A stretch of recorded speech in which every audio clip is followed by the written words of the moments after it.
Let's talk missions. For more information, follow us. Talk Missions.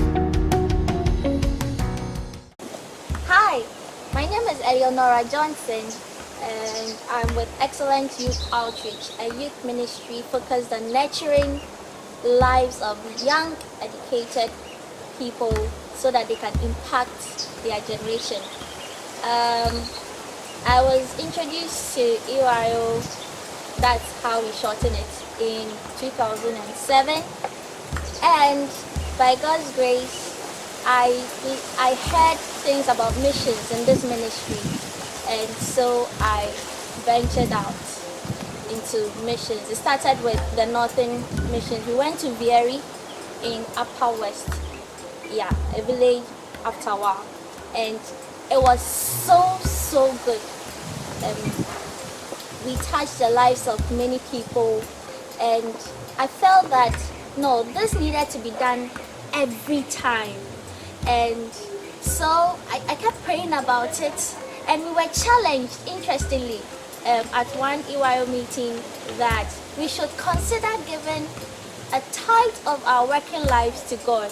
And so by God's grace I did, and that should have been 3.5 years. But after you enter in, you realize that the field is so ripe, and 3.5 years is not enough to bring everyone on board. So Jesus says that the harvest is ripe, but the laborers are few, and I've seen it is so real. But one thing comes to mind in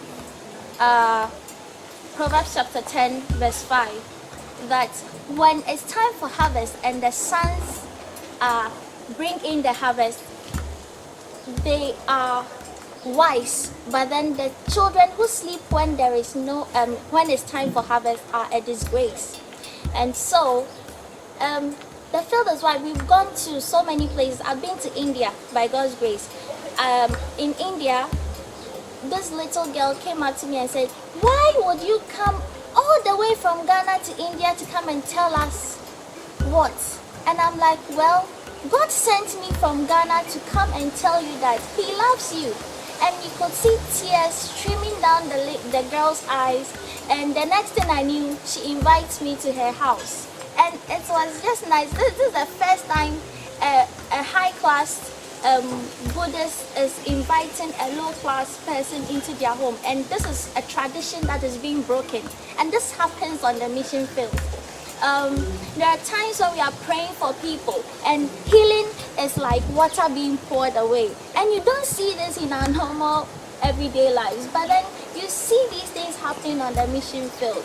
And there are countless times that I've not had money on me, but because we have decided to go, God makes a provision.